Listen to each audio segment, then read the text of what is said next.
Hey everybody, Ugly Shader here, and we are on to part 3 of this rundown of the ugly sky. And part 3 is clouds. However, we're actually going to start off hitting just a couple quick things I realized I had missed in the last one, or skipped over. Um, we're getting right into it. So for this first one, I'm going to turn on the clouds real fast, go back to the sun, and it's a setting right underneath the star masks for the clouds, and it is the sky cloud brightness offset. And that quite literally just allows you to adjust the brightness offset between the clouds and the sky that's behind them. Value of 0, the sky is completely dark, and higher values increase the brightness of the sky behind the clouds. As you can see, as the sky behind the clouds brightens up, so do the clouds. Part of that's just a result of the extra light in the environment coming from the background, and another part of that is a byproduct of the masks.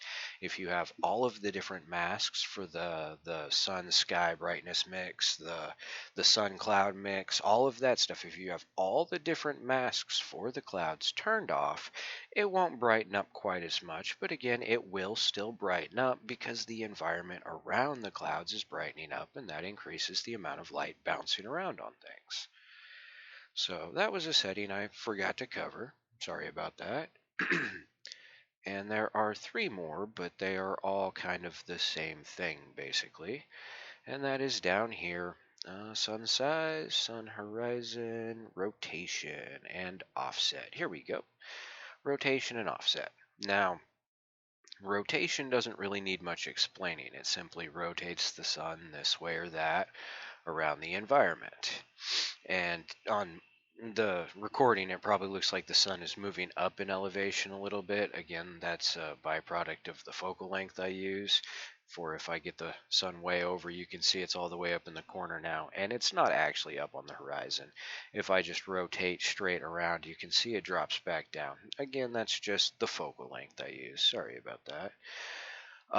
The offsets are for the rotation, and it's a result of how the sky is created.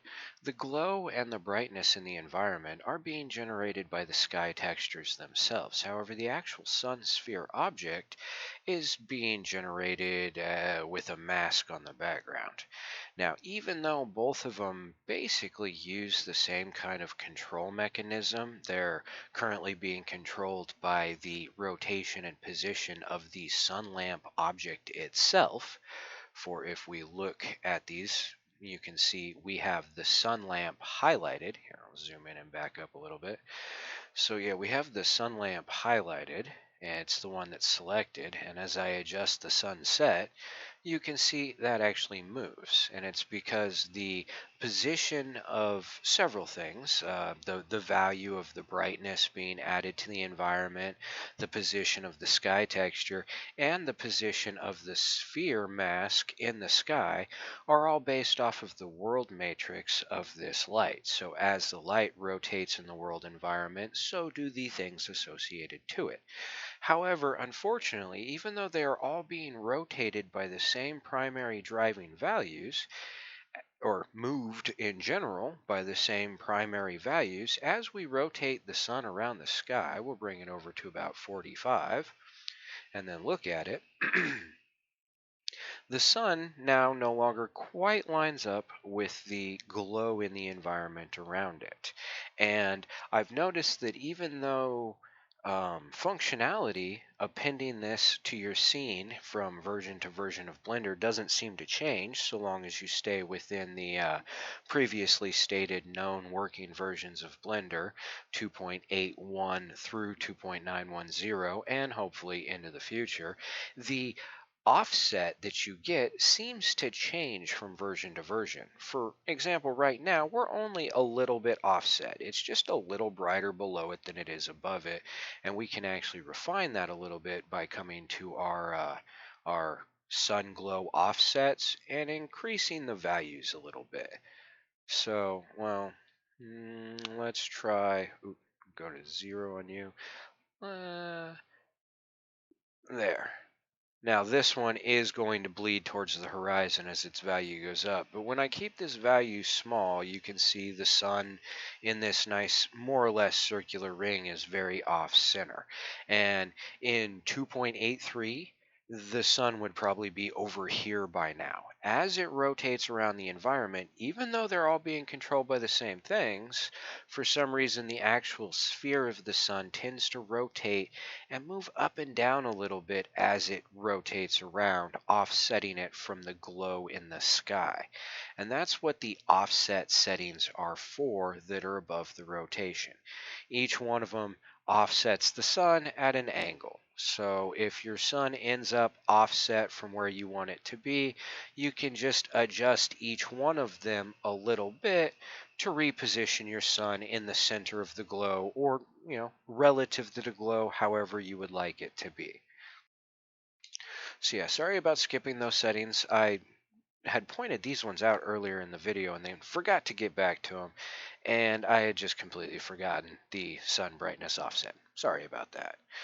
Okay, so onto the clouds now, and we're going to go ahead and bring the sun up a little bit further so that there's a higher likelihood of it being in the clouds, because some of the features of the clouds pertain to the ability to mask the sun, and therefore having the sun in the environment is useful while looking at the clouds. So all 10 types of clouds are the same in regards to at the very top of the list, well, provided there's not an add-on property in there. At the top of the list is always the on-off switch for them. Excuse me, sorry about that. So now, next at the top of most of the list is going to be the general amount controls. And these are linked on color ramps. There's always an A point and a B point for amount controls. If there's one amount control, there's just going to be one AB. As you can see in this cloud, there's 3 different controls for the amount of it. And each one has its own A and its B, or A and a B. These are basically points on a color ramp. If you're not familiar with color ramps, don't worry about it. But if you are familiar with color ramps, then hey, you get what's going on here. A is representing white, B is representing black, and in situations where there are multiple amounts, it generally pertains to multiple layers of stacking different masks in order to generate the appearance of the clouds. So yeah, feel free to play around with them as you see. Oop, here's one of those situations that I mentioned, I think, in the last video, where there might be inherent bugs in some things. You can see if we get at just the right value, we start to quite literally close off the environment with just a solid white, and that leaves us with some weird just holes in a white background. Yes, you can't really call that so much as a bug as just an inherent byproduct of how a color ramp works to remove either white, black, or the gray in between the two of them. However, as you can see, as I adjust these points upwards or downwards, it increases or decreases the strength and overall appearance of the clouds. Looks like amount 2's not having much of an effect right there. How about if we bring that up? Not seeing much. Oh, wait, no, I saw some right there. So yeah, that's taking out some of the backing in this. Again, this is just like the sun in that some of the settings may not be as apparent depending upon the values of the other settings. For example, if I bring this up and completely pretty much remove those clouds and then adjust this, again, no, still not seeing much of a change. That's okay though. I'm sure there's a combination of settings in here somewhere where I'll see a dramatic change. Otherwise, they wouldn't still be there. Unfortunately, there's just too many settings, and I've spent so long building it that I don't remember what everything does. Though I do remember everything does something. Seeing that's cutting out, looks like a different portion of the fullness of the layer. And once upon a time, when all these custom properties had their descriptions written, I was more familiar with each of the individual functions. So the descriptions may be more useful than I am in some of these videos, possibly. Anyway, so general takeaway, you have amount adjustments as far as the overall amount and strength of the clouds. Man, that's really bugging me. I'm going to go in and open the node network up later and see why that's effect is so gentle. I mean, a gentle effect isn't bad, I suppose. I kind of like the way it's fading out around these edges here and adding kind of more of a fluffy detail to the clouds. Anyhow, on with the list. All 10 clouds have animation options. And from my own personal experience, I've come to find smaller numbers are better. Um, Quickly animating the clouds can end up with like kind of almost unrealistically quick movement in the clouds. However, as you can see, as I move this number, it is changing and shifting the clouds across the environment. They're moving overhead, and their shape and their edges and everything like that, it's all swirling around, dissipating, reforming, so on and so forth. It's, animating the clouds. Um, the amount of animation points varies from cloud type to cloud type. For example, this one has point 1, point 0.2, and points 1 and 2 mixed together, which is quite literally what that will be. So point 1 is moving it from the, we'll call it bottom right of our viewport towards the top left. Point 2 is moving it from the bottom left and kind of rolling it across the right. And points 1 and 2 will simply mix both of those together so that it's kind of rolling across, but also moving up towards us. And that gives us almost more of a, I don't know, a straighter kind of animation. Now, one thing to keep in mind is that these animations are not the only way to move the clouds across the environment. Oh, and what I guess I was getting to earlier is you'll find some that only have 2 animation points, or some that have 3 animation points, and then ones like this where it's 2 animation points and a mixed option of the two together. But another way of moving the clouds around the environment, other than the animating, is pretty much always at the bottom of the list, and it's referred to as Shift 1 and Shift 2. And this will do something similar to animating. However, there's a couple caveats or quirks behind it. The first thing that you'll notice is that when using the shifts, the clouds move further across the screen for the amount of shifting and changing that they do. Basically, they won't distort or change as much as they move across the screen.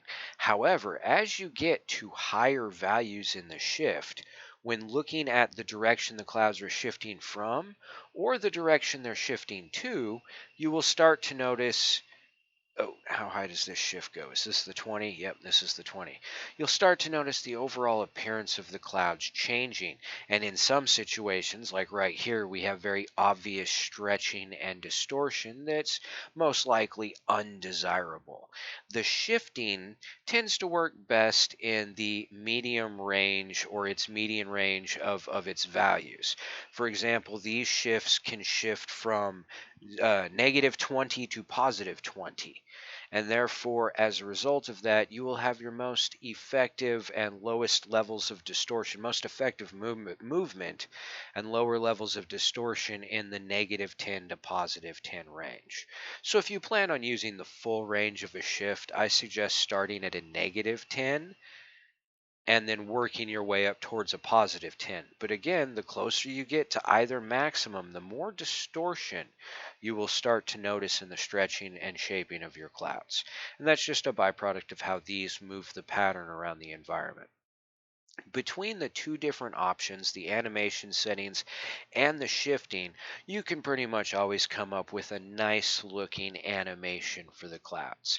And that's kind of a big thing behind this. Keep in mind that all of these properties, you can just right click and add a keyframe, or simply hover over it and press I and add a keyframe to it. So all of these properties can be animated just like anything else, as far as using keyframes to change the values of things. So the sunset, the moonrise, the clouds animating, moving across the screen, all the color changes, all of the control points can be animated. So it's very animation friendly, I guess. I don't know. Let's move on. All right, so those are the animation and the shifting. All 10 types of clouds also have this setting. It is a bright mix. It literally just does what it says. It brightens the portion of the background that is the clouds. That'll oftentimes increase the overall appearance of the amount of clouds. It can, unfortunately, if you go too far with it, with the right settings on clouds, really like just wash out your clouds with brightness and take a lot of their detail away. It just, depends on what other settings are, so on and so forth. And because it is directly affecting the brightness of the background that is the clouds, it will increase the brightness in a scene. So if you feel like your sun is bright enough, but your scene's just not quite bright enough, like, you like the strength and sharpness of your shadows and everything like that, but you just need a little bit more brightness to your environment, brightening up the clouds a bit can oftentimes help. Now, ceiling and shape. There's a couple cloud types that have this setting, and it's just something that I was able to add as a result of how the node network comes together. And it does kind of what its name says it should do. It adjusts what the overall ceiling of the clouds is. Hold on a second. I forgot to rotate the sun back, and for some reason it's bothering me. I don't know why. Let's set it just a little bit more so that when we get to the next set of settings. All right, so back to the clouds. Cloud one. Oh, what was I talking about? Ceiling shape. That's right. So it literally adjusts like where the apparent ceiling of the clouds is, what their elevation is, how far above us they are. And at the same time, it has a general effect on the shaping of the clouds. Lower numbers tend to give you more broken, patchy clouds and kind of make the elevation of the clouds look much higher, whereas higher numbers do the exact opposite.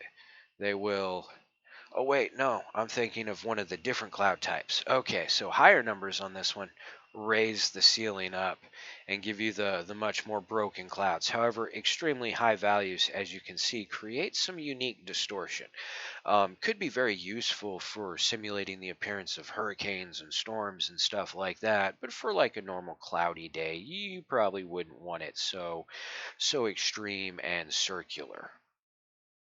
Yeah, sorry about that. I get them a little backwards because they tend to vary. Some of them, the higher number results in a higher ceiling with more clouds. A lower number is a lower ceiling with less clouds. Some are the opposite, in like direct opposite. A lower number is a higher ceiling with more clouds, and a higher number is a lower ceiling with more or less clouds, or more uniform, just less pattern in the clouds. And then there's a mix between the two, where a higher number results in a lower ceiling yet more clouds, and a lower number results in a higher ceiling but less pattern and stuff in the clouds, and vice versa. So, yeah, they're all labeled as that one was sitting there. Controls the apparent height and scale of the clouds. High values can lead to unwanted distortion at top center of world space. So again, I try to include the important details and things. Anyway, um, so yeah, a couple clouds have ceiling shapes. We'll stumble across them. We're taking our time on cloud type 1, and we'll kind of just hurry through the others as far as, we'll skip settings that we've already been over. Let's see, that's color control. We're skipping color control for a minute. Okay, now all of the clouds have some sort of variety of these settings, but they're not all going to be the same. They're the detail, distortion controls, and stuff like that. So obviously a detail is the detail level. Distortion is going to control different types of distortion. Some of them are going to be generated by various types of textures massed together. Others are going to be a more traditional, just kind of wavy, wobbly distortion like that. Like you'd use the distortion on a noise texture or a wave texture or something like that. So some of them are that usual blender distortion. Oop, I didn't mean to put a keyframe on that. Some of them are that usual distortion, and some of them are a masked distortion that just adds noise in some way or another to the clouds. Ooh, There we go. That's different. But yeah, pretty much all of the clouds have enough distortion points and adjustment points for amount and stuff that you can come up with at least a few thousand different types of looks to your clouds with each type of the 10 types of clouds. So if you're ever feeling like you're not quite getting what you're after, hey, fire up a different set of clouds and play with those settings. Maybe you'll find what you're wanting. So yeah, that's just detail and distortion for the clouds.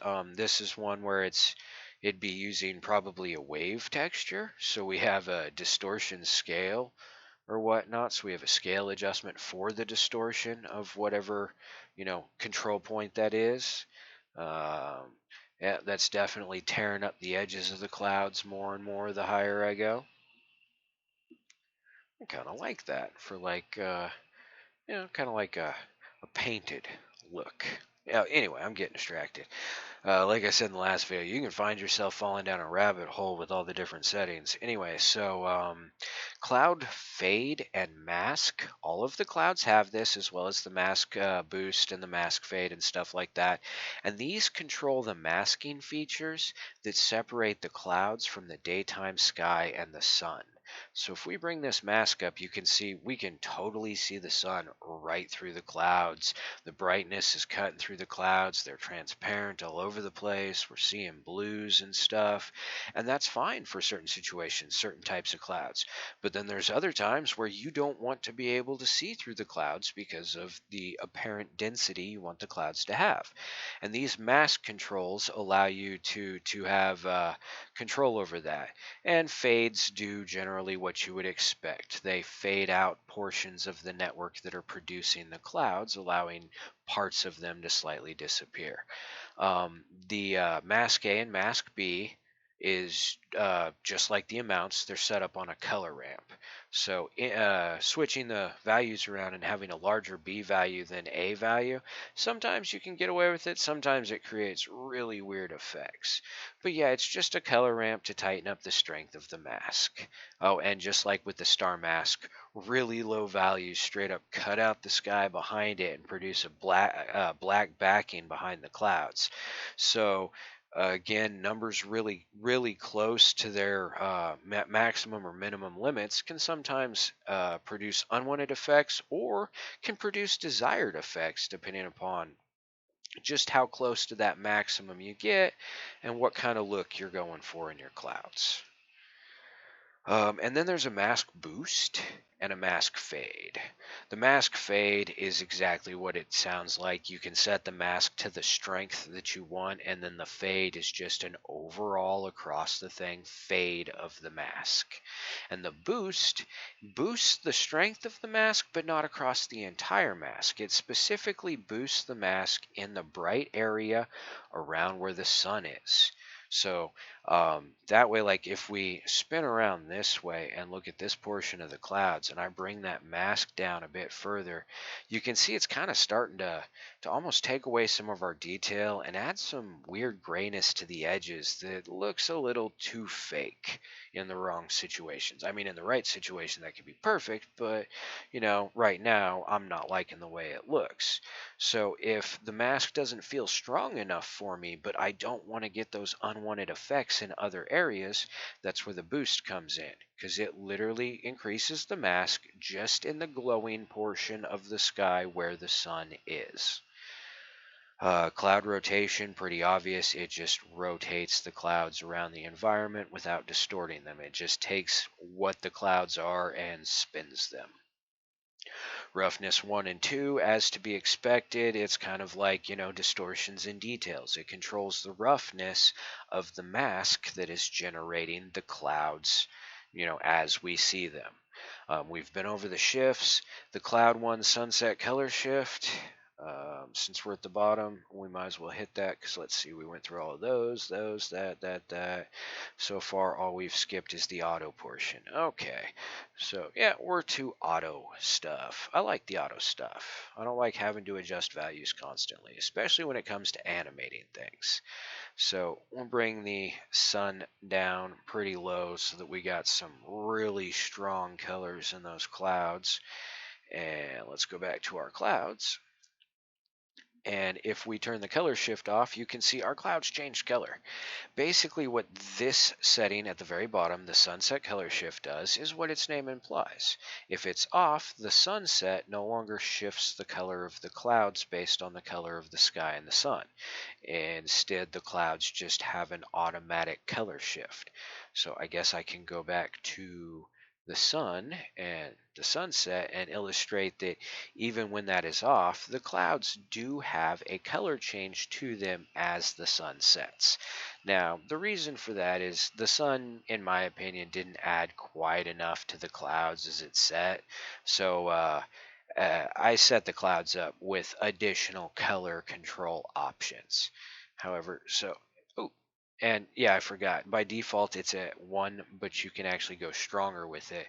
And that increases the distance of influence all the way to the other end. If you come further up, you can actually reduce the value so that it's, oh, let me hold shift while I do that. So now we are getting a bit of the shift color up here, but it fades really fast. It doesn't stretch as far across the clouds. But yeah, so the sunset color shift just, determines whether or not the color of the clouds shift more or additionally to match the appearance of the setting sun. Okay, the only settings left in here, we got our color control. Now, the Cloud 01 Color Auto, all 10 types of clouds have this. All of these controls here, the Auto Night Dark and the Night Shift, the Orange, the Red, and then the primary color controls. All of the clouds have these, and they all work the same way.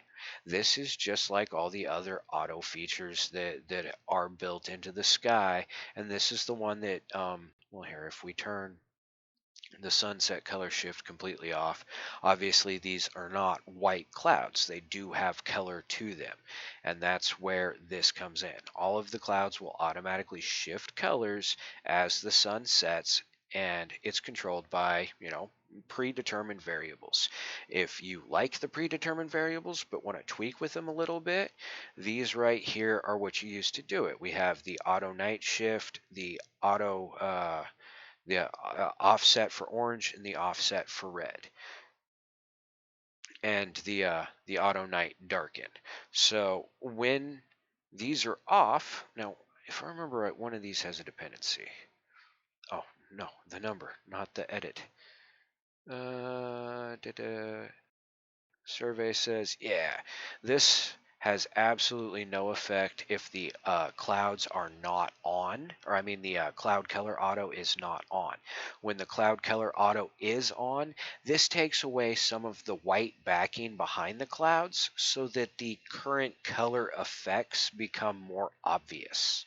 And that's pretty much all it does. Or you can go the opposite direction and make the color effects less obvious, which not much of an effect at this current point in the game. These here, this one controls how dark the clouds are in relation to the setting sun, how much of that darkness or lack of light from the setting sun is shown in the clouds. And then these ones are pretty obvious based on their names. This one increases or decreases the amount of orange, and this one increases or decreases the amount of red. And again, they work in conjunction with the color that's added to the environment. Oh, I went to 2 again. With the color that's added in the environment from the setting sun. So as you can see, this has an effect on the back half now instead of all of them, because this portion already carries that color from the setting sun, and these will have an effect on the entire portion of the clouds. We can remove that orange that's being added, and we can remove the red that's being added. And yeah, just like the other auto features, if it's off, these become the primary values, which again, this one doesn't have much of an effect, and it's just a result of where things are. This one has no effect because it requires the auto to be on. And these ones, again, when the auto's off, that's just nothing. I guess the only one that really matters when the auto is on is this one, and it just slightly extends the distance and strength of the environment trying to color these. And with the auto off, you can see there's not a lot of extra being added by the environment. So a good variety of the color and appearance comes from those predetermined values. However, if you don't like them and you do want to turn it off, but you still want to be able to control the color of the clouds, no worries, that's right here. We have blue, green, and red, and then a darken. Darken, one of those features that's tied to the auto. If auto is off, darken doesn't do anything. When auto is on, darken removes, not darkens, but yeah, so I guess its name's kind of misleading, but it like removes the white base backing that is behind the clouds that allows them to be generated and turns it to black, meaning whatever current color settings that the clouds are using are not going to be faded or washed out by the white that's behind them. So they show the full strength and saturation of whatever colors are influencing them. So that's, fun setting. Anyway, so if you have auto off and you still want to be able to pick the color of the clouds, you can just use the RGB values to pick whatever color you want for your clouds. Bright mix, ceiling shape, the amounts, the animations. Okay, that's pretty much it. So let's turn off cloud type 1, go to cloud type 2. And now we're just going to go way faster through them. I do not like where that cloud's masking is set. Oh, and I was playing with shadow, wasn't I? Now let's go back to 0.5 on the shadow. And where is your mask? Is your mask boosted? Wow, your mask isn't set that high at all. I do not like how that looks. I need to play with those settings. Anyways, so at the top we got an on-off switch. This one actually has some modifiers for its amounts, and they're basically just going to be the color ramp that controls a mask that either fades or intensifies the already present layers. And that's pretty much what modifiers almost always end up doing in this particular setup. Then we got our amounts, and of course we got amount A, amount B for each of our amounts. And just like any color ramp, if you get the B value or the black value above the white value, it inverts the color ramp. And like I said before, sometimes your results can be unwanted. So, always be mindful. If you're looking at something funny like that, you probably got a color ramp where its black value or the B value is above the A value or a higher number than the A value. Some amount 2, that'd be the layer above the layer I was just playing with. Some amount 3. Now, one of the backing layers that's helping intensify the appearance of the cloud and contrast the appearance of the shadow. Layer 4 or amount 4, another one of those adjusting the intensity and shadow layers. The right setting gets you a lot of detail. The wrong setting can just take your detail away. Just got to play with things to figure out. Just like the others, we have animation points. And just like all the other clouds at the bottom of the list, we will have shift points. Let's see. Amounts, animations. Here's one with a ceiling shape. I always go to edit on accident. This one, survey says, yep, lower values are giving us a taller ceiling with more distortion. Higher values are giving us a lower apparent ceiling. And looks like now we're getting into more distortion again. So the ceiling shape is kind of like the crazy mod. We'll come across a couple clouds that have a property called crazy mod. And, little bits of adjustment can help change the appearance of your clouds and get something a little different than what you had, maybe a little closer to what you were hoping to have. Large values can result in just some weird distortion, which, hey, I ain't gonna lie, that might be kind of cool in some weird sci-fi render. But, be mindful that, again, if you're having weird results, maybe you got a value in a really high or low spot, real close to their minimum or maximums. Another good thing about the fact that it's something you simply append, if you don't ever open the original file, everything will always be at the same settings when you append it to a scene, so you can familiarize yourself with it, so to speak. All right, so after our ceiling shape here, we get right back into those color settings we just looked at, and here we go. We got a crazy mod. So we drop this number down, and all of a sudden our clouds are a sphere floating up in the sky. Don't ask. Just don't ask. That's why it's called crazy mod. And instead of going negative with it, if we go positive with it, our clouds are getting all mushed down on the horizon and starting to stretch out above us. And then a hole in the sky above us opens up, and there's a weird tunnel of stuff. Again, don't ask. That's why it's called a crazy mod. They're in there just because, hey, it was something I laughed at. Maybe somebody else will too. By default, their values are at 0. However, again, it's one of those where a little bit of adjustment might result in something that you kind of like the look of. Like a pinch negative on on this crazy mod, and I actually kind of like it a little bit because of the way that it starts to pull the clouds up away from the horizon right there.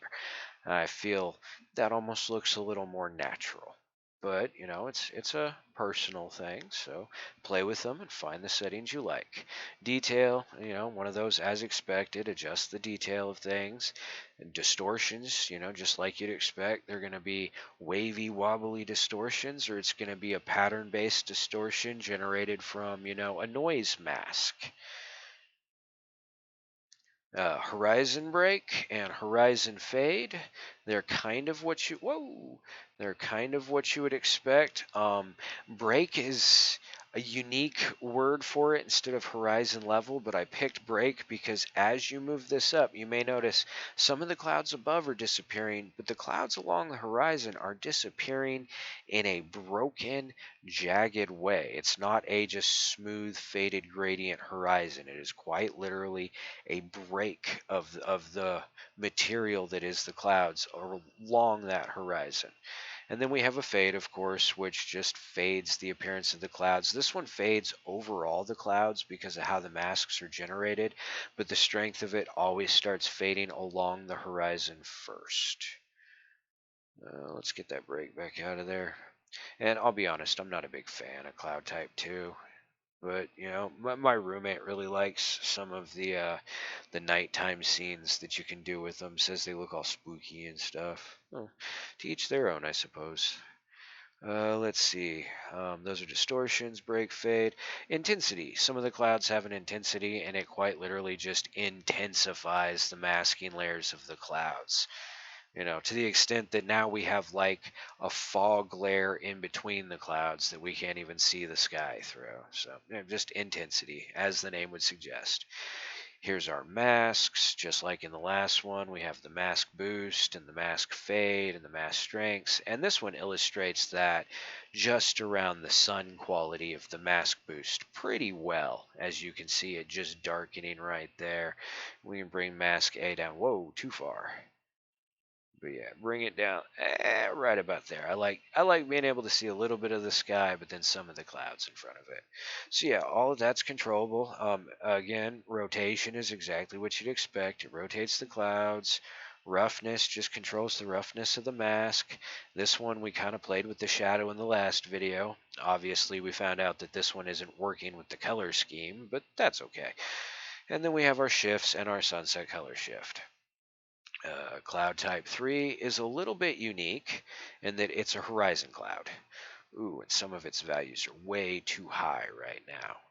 Let's bring our sun back up just a little pinch because I don't want to play with those values right now. Sunset, let's do like a 1.1. Not 0.1.1, 1.1. There we go. Cloud type 3. Okay, so like the other, oh, that's planet 3, sorry. Cloud type 3. Like the others, it's on-off switches at the top. And then we have amount control points where we can control the overall strength and amount of it, so on and so forth, as expected. We have our animations, which for a cloud on the horizon was kind of hard for me to figure out, but it does this kind of like spread out and change in density thing, and it kind of works.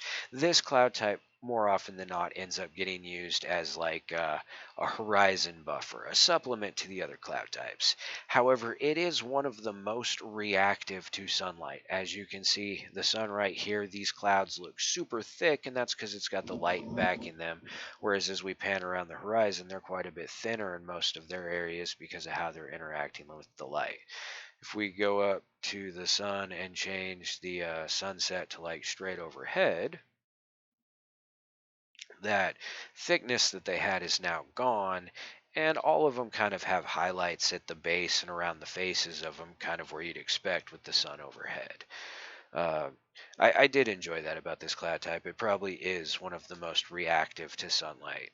Anyway, let's come back up to cloud type 3. So yeah, banding. This one is definitely different with this. These patches where it's a bit darker, that is the banding. There's 3 different sets of bands, and you can control how they scale. And as you can see, as I move this band around, it shifts where that faded through portion of the cloud is. And you can adjust them if you'd like so that the cloud doesn't have any of those faded through darker look portions and it's all brighter like that section. It's just, again, all in where you have your settings. The chop literally refers to the choppiness of them. The higher value, the more choppy they are. And then we hit again the auto controls as far as color.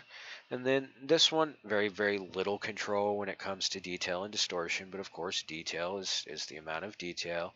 And distortion is some more of that wobbly kind of distortion. Cloud height quite literally means how high they are. It's their level in the environment. And it's useful to have that, again, seeing as how they're more often than not a supplement to other types of clouds. Now we've hit our masks and mask boost and fade and stuff, just like with all the other cloud types. It's the strength of the mask and how much of that light can fade through.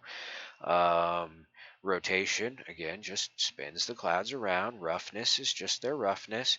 This is another one of the types that does have an effect based on the shadow, and that's what I was talking about when the sun was behind it. We'll put the sun back behind it. I think it was like 1.42-ish. And now that I've dropped that shadow amount back down, it looks a little more appropriate. Oh, dang it, I went to planet again. Cloud type 3, shadow. So yeah, if I put that shadow back up where it was, that's where that ugly effect was coming from. But if I bring it back down, we can get a much more natural looking shadow at the base of that cloud. And yeah, with the sun right there, I'd like to see the cloud a bit more orangish red, so we can just add that in there. So again, it's all controllable, so on and so forth. That's, how everything is with this. Now we have Shadow Mod 1 and 2, and those literally just modify the appearance and level of that shadow. So if I turn this shadow back up dark so that it's all hideous looking and stuff, and then play with these, you can see how the shadow is changing and shifting. I mean, we got some weird stuff going on over here. But yeah, you can see how the shadow moves, shifts, and changes through the clouds. And these are just modifiers for that shadow. Now let's turn that back down so it's at a prettier spot next time I play with it. 0.5 was pretty good. Alright, so yeah, that's cloud type 3. Again, just a base level cloud. Helps to modify other clouds. Cloud type 4. Let's get that sun somewhere further up. Sunset, 1.2, 1.1. There we go. Cloud type 4. Cloud type 4 can look very, very different in very many ways depending upon the settings. It's one of those that's really extreme. Cloud type 4, Cloud type 5, and Cloud type 7 and Cloud type 10 can all drastically change depending upon their settings. Now, when it comes to Cloud type 4, we actually don't have any amount settings. Its amounts are more so controlled through its backfill, its bright mix, and its shadow controls and cutoffs and stuff like that. Cloud type 4 is kind of weird, but we have, our standard animations that'll move and shift them around. The backfill quite literally does what you think. It increases or decreases the amount of brightness that is behind the clouds, helping to produce their mask. The bubble, let's look over here away from the sun so we can see in a bit more detail, is controlling that shadowy, broken line detail in the clouds that can kind of make the appearance of a kind of bubbly look in the clouds. And there's a couple control points for the bubble. That one's really showing up right there. You can see the rounded little patches it's producing with its lines. And that's the cloud bubble for cloud type 4. This fades the overall amount of bubbliness. So, the clouds are pretty flat white across their band versus having all of that extra kind of bubbly detail in them. Again, we have our color controls, automatic and manual. Cutoff is basically kind of how these clouds are controlled. So if we adjust this cutoff, you can see it's decreasing the amount and intensity of them. This cutoff increases or decreases from the top down. This is another cutoff for the top down, but it cuts and breaks the layer in kind of a different way, giving you varied results. We have our darken, which isn't the color darken that gets used with the automatic color controls. It's just its own darken, and it's kind of like one of the fade points or amount points that you would find on the other options. We have a few detail options, and again, their specifics as far as what they're supposed to control is listed in their tooltips. And this cloud type is mostly based off of its detail controls. So like if we drop that to 0, that to 0, that one to 0, and that one to 0, you can see we got just kind of a bubble cloud wall. So yeah, this one's 100% more or less controlled by its details. I mean, it does have a few distortions. So we have a traditional wavy wobble, not a keyframe again. A normal wobbly distortion, and that's another normally wobbly distortion, but it'll affect slightly different parts of the layers. Okay, so now we have some fullness settings, and they kind of work like amount settings as well, allowing you to adjust the overall amount of the cloud. Now the fullness top one has a unique effect in that it does kind of adjust the fullness of the top of the clouds, but when you get in really high values, you can actually get the clouds to wiggle upwards a little bit, and that's the bottom portion of the mask starting to fade out, the shadow portion that darkens this bottom part of the clouds there. All right, cloud height, just like in cloud type 3, controls where the clouds are on the horizon or, up in the sky. We have intensity 1 and 2, and just like the intensity in the others, went too far, too fast. It adjusts the overall backing intensity of the mask, and as you can see, really high values, depending upon how your masks are set, can produce some unwanted results. But if your fullness and your cutoffs and your darkness are set at lower values, you can achieve much higher intensity values without getting that distortion. And yeah, you got two different intensity values. And then we've made it to the mask boost and the fade, the rotation, roughness values, again, just the roughness of the masks. And then this one we have a big list of shadow options. Like I said, Cloud Type 4 uses a lot of shadow options. And as you can see, I get that too high and you can start to see some distortion showing up in the clouds, some unwanted distortion. And that's just going to fall down to where these shadow settings are all laid out. But you have a lot of control over where the darkness appears in these clouds based on their masking. And yeah, that's that definitely too far.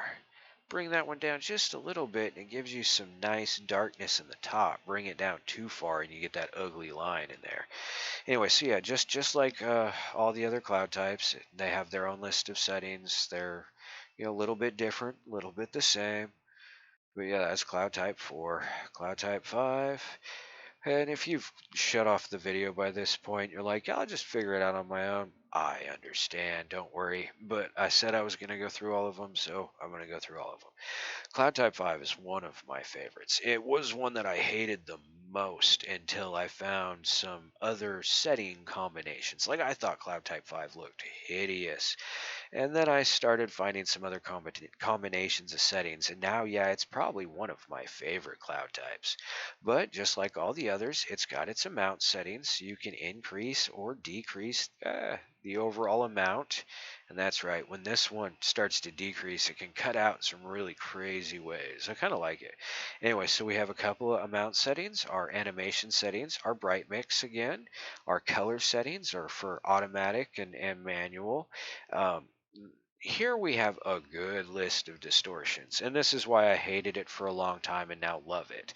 Took me a while to find a combination of distortion settings in the different layers and masks that I really found visually appealing. But yeah, Cloud Type 5 has 13 different distortion points to play with that give you a lot of customization options when it comes to how you want the clouds to look. This is definitely a cloud type I suggest spending a fair bit of time playing around with, trying to get familiar with. Because, yeah, it's got so many different adjustment points for how it looks. The haze bottom option and the fade option. Fade is, kind of what you would expect. It fades out portions of the masks, making the clouds fade a bit. The haze bottom actually increases or adds, then increases an overall layer of like environmental haze and mist. If we look over here, you can actually see where it stretches up to as we increase or decrease that value. Oh, that was fade. Sorry, haze. So yeah, it just adds haze to the environment. Haze bottom 0, and obviously based on name to the bottom of the environment, and we have haze for the top of the environment. So we can add just a general haziness to the environment that helps fill out the thinner parts of the clouds, or you just crank it and go all super bright overhead. And then we got our masks, our mask boost and fade. And then we have some pattern fills, which is unique to this type of cloud. And it literally, well, it like, I guess you could think of it as it adjusts a mixing value that controls the overall appearance of the cloud mask. And if that doesn't make sense, that's okay. That's possibly a really weird way to say kind of a complicated thing. But as you can see, the mask that is generating the clouds gets drastically changed as I adjust these pattern fill values.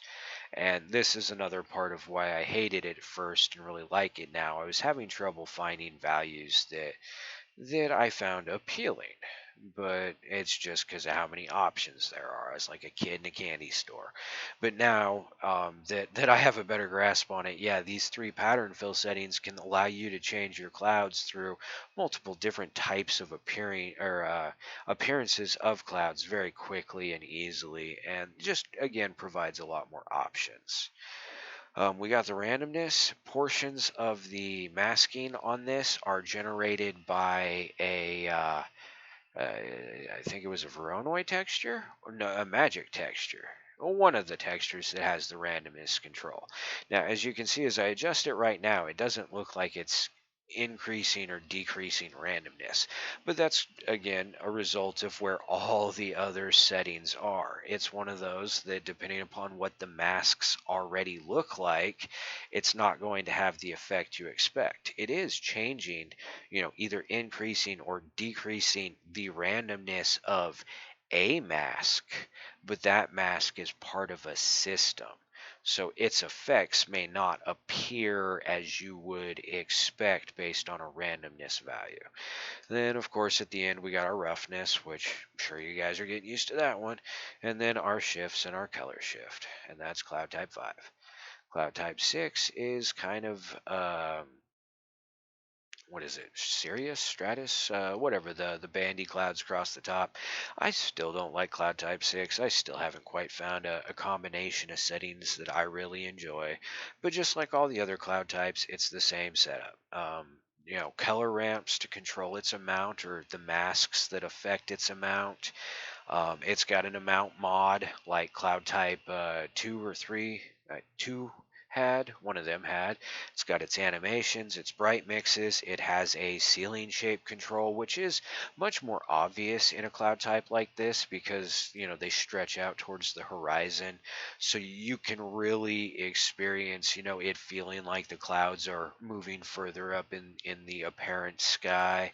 Then we hit our standard color controls for auto and manual, our details and distortions, our fill. It's like the haze top from the other one. It allows you to add a kind of just like a filler, a hazy filler to the clouds. Our horizon fade because, and flat curve, I guess I shouldn't skip that one.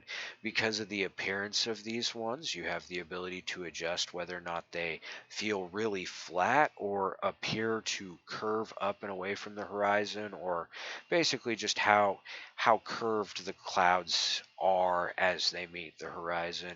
And then we have the horizon fade that just lets you fade them further up away from or closer down to the horizon. Intensity, just like on the other clouds. Our masks, our boost, another randomness option, and again, might not have the results you're expecting because it's part of a series of masks. Our rotation, our roughness, and our shifts and color shift. Sorry, I'm going faster and faster because this video is dragging on and we're getting near the end. I want these other videos done. So Cloud Type 7, it's like Cloud Type 5. I didn't really like it at first, but now I'm starting to. And it needs some more mask. Oh, it needs some mask at all. Ooh, too far. Let's go to about there, and then let's... Oh, it is already boosted. What's it like if I don't boost it? Ah, yeah. So this is one of those clouds that just had a weak mask to it. That's why its boost is already maxed out. So yeah, here's Cloud Type 7. Uh, just like the others, we have our amounts. And ooh, this one, part of what I've decided I like about it is that it's multi-layered and that there's like a thinner, more airy, but still predominant layer above it, and then these smaller pieces. And depending upon how you set it up, it either looks like two layers or it looks like a shadowy, overcast sky with little pieces that are getting caught by the sunlight.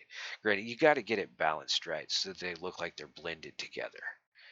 But yeah, so just two amount controls, just an A and a B, but that's, there's some fades and stuff like that further down. We have our bright mix, our animations, which I wiggled a little bit, didn't mean to, our bright and haze, and if you'll notice, that like that backing layer and stuff like that that I was talking about, the whole environment with this cloud type kind of has a general haze to it, and we can increase that by upping that value right there. Move that back up. Then we got our color autos and manuals, just like all the other clouds. We got a crazy mod on this one, and it works, pretty similar to the other one. Negative values give you a weird sphere of clouds in the sky. Yeah. And then going positive values, stretch and mush the clouds down around the horizon until they open up into like a tunnel tube thing above you. I don't know. It's just it's there because why not? Now our dark balances, they literally adjust the amount of darkness that's in them by default because I normally have the bottom layer really thick. I have them set to their max. Your details and distortions, just like all the other clouds, allowing you to customize and adjust their appearance so that they look how you want them to look.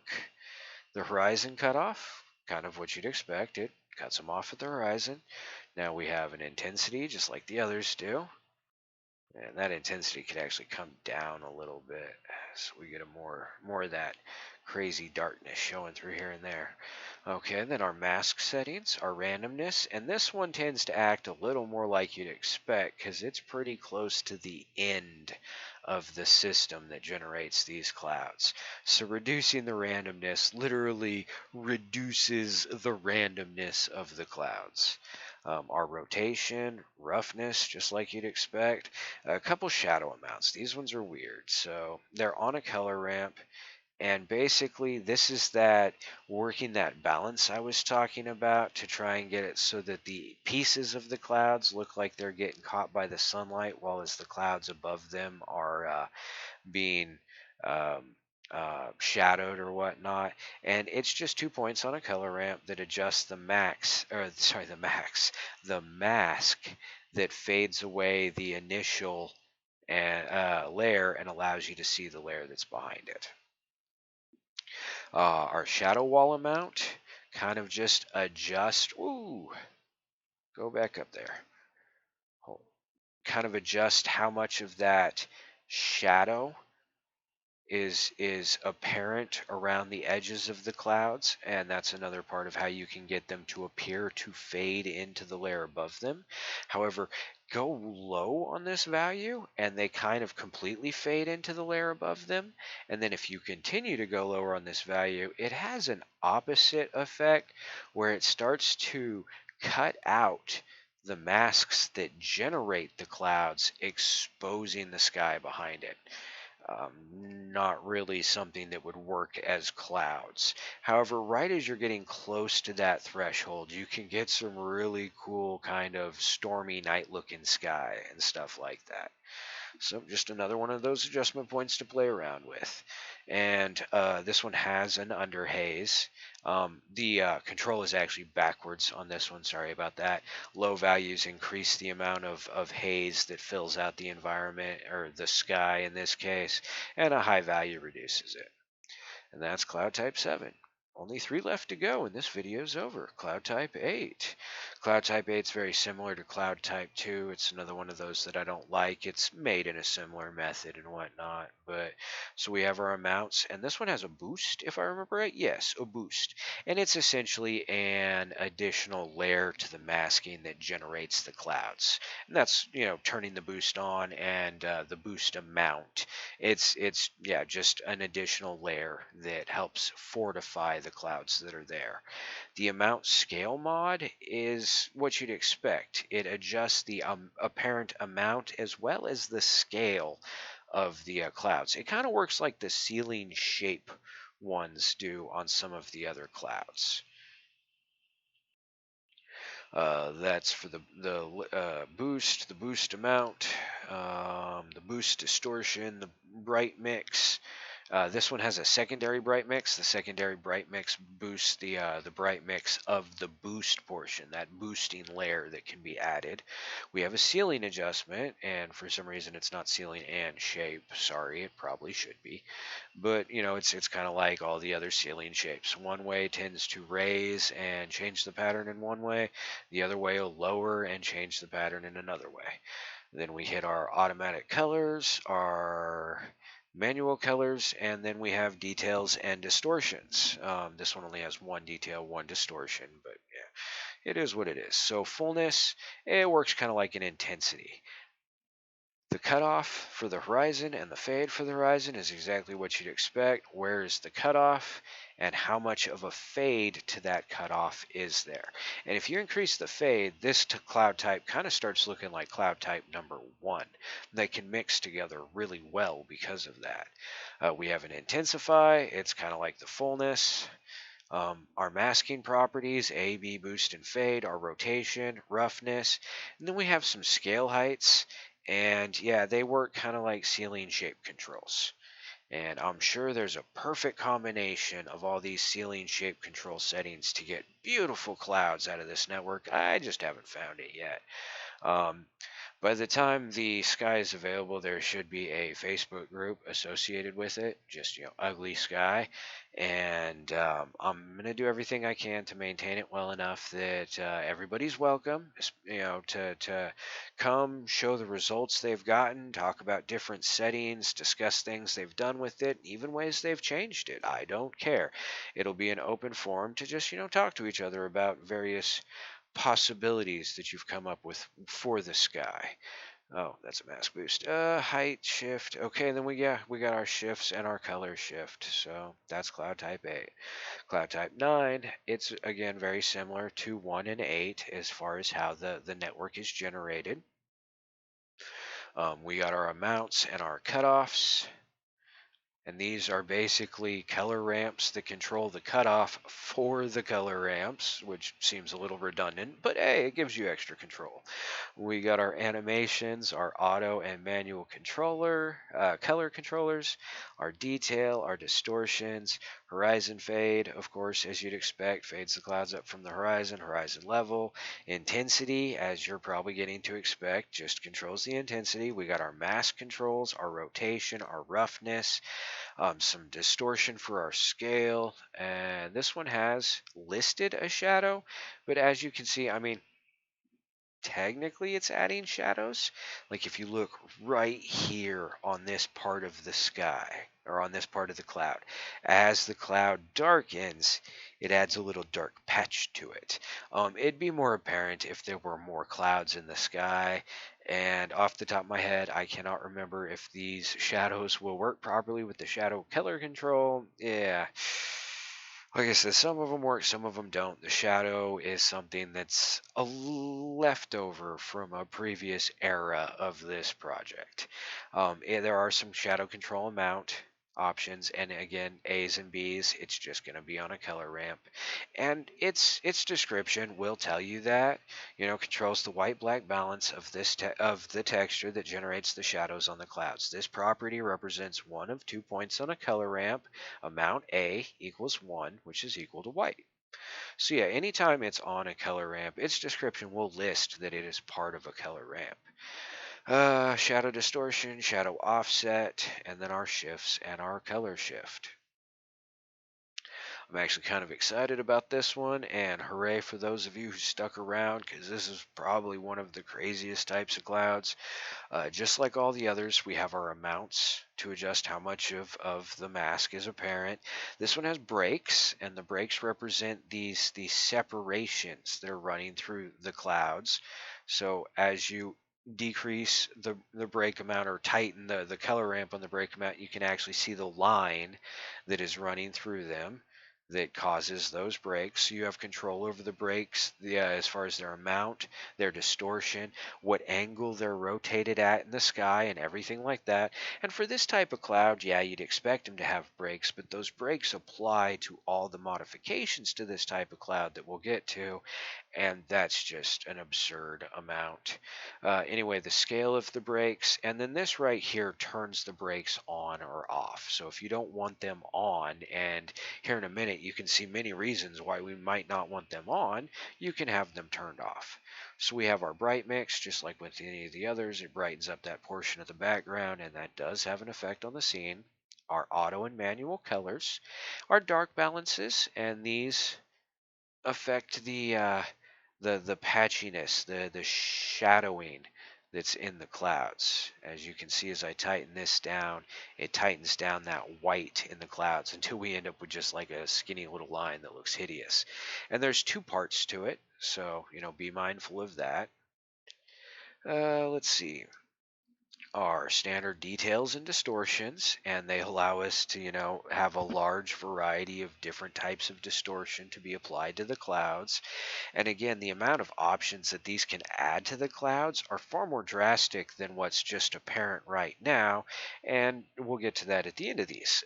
So we have fade offsets, which controls the offset of where the fade is going to be. We have fade types, which is like a control over the mask that generates the fade, and there's two of those. We have the horizon fall off, how much they fade as they come down to the horizon. Our standard mask and mask boost and fades. Our general offset, and this works kind of like a shift does. It was just one extra point that I could add. However, you will notice that the pattern, like if you look here at this dark part, the pattern on the sky doesn't actually really move with the clouds. This property is essentially taking the masks that generate the clouds and shifting their coordinates across the sky. And if you've ever plugged coordinates into like a noise texture and then adjusted the coordinates, you know from watching that the noise values themselves tend to change around as their coordinates change. So if you're not quite happy with like where your lines are, where your patterns are, blah, blah, blah, just play around with the offset. You might find something you like. Of course, we have rotation to rotate things, the roughness as you'd expect, our cloud shifts and our cloud color shift, but then we have four extra properties, and they are mods.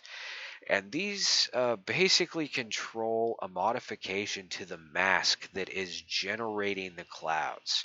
So as you can see, we come over here. Now we have some crazy broken out looking clouds that are no longer those bands running through the sky.